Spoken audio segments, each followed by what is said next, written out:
Teams roll out features based on survey results and then wonder why adoption craters because the people they asked do not match the people they serve. The mistake is believing that a bigger data set automatically means a representative sample.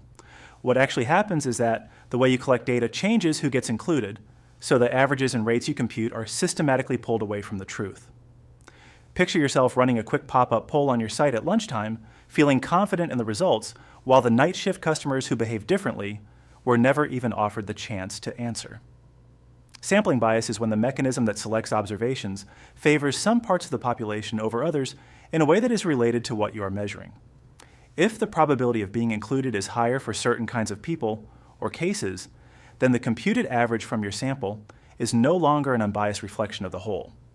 The trap is subtle because the sample can feel diverse and large, yet still be tilted on exactly the variable that matters.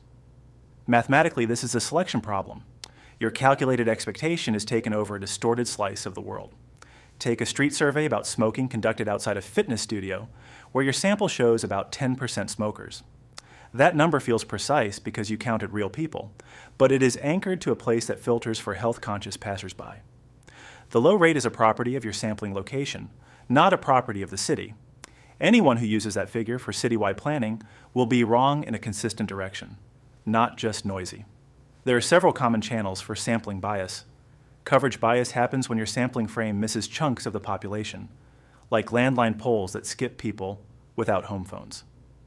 Non-response bias happens when people who are reached decline to participate in a way that correlates with the topic, like dissatisfied customers refusing to fill out a company survey. Self-selection appears when participation is voluntary and the most motivated or aggrieved people opt in.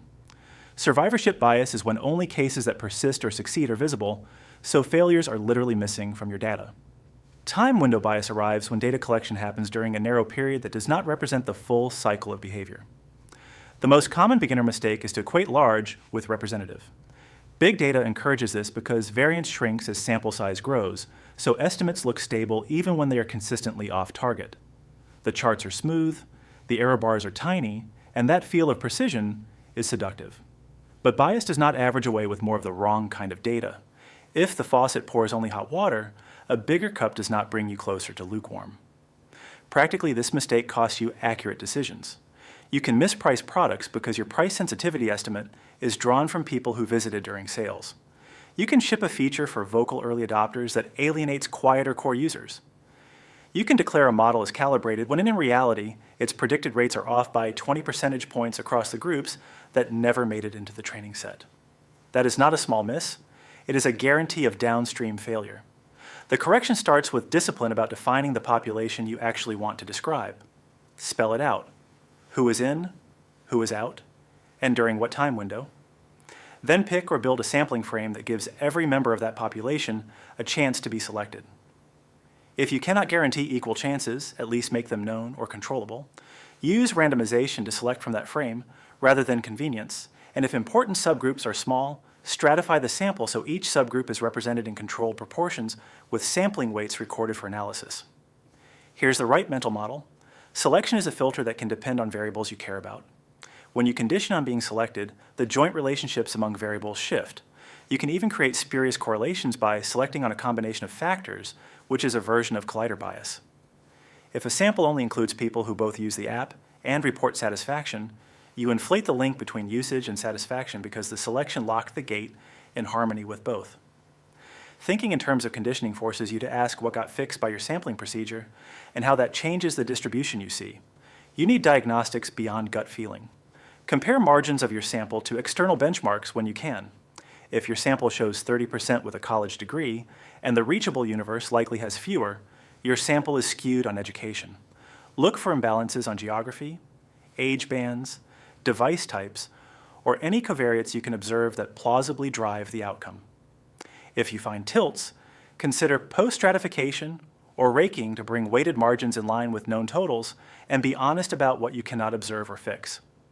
Non-response deserves its own attention because it is often not random. People who are busy, distrustful, or dissatisfied may systematically decline, and their absence is exactly what bends results. You reduce this by following up at different times, offering small but neutral incentives, simplifying the task, and mixing modes of contact so you do not privilege a single communication channel.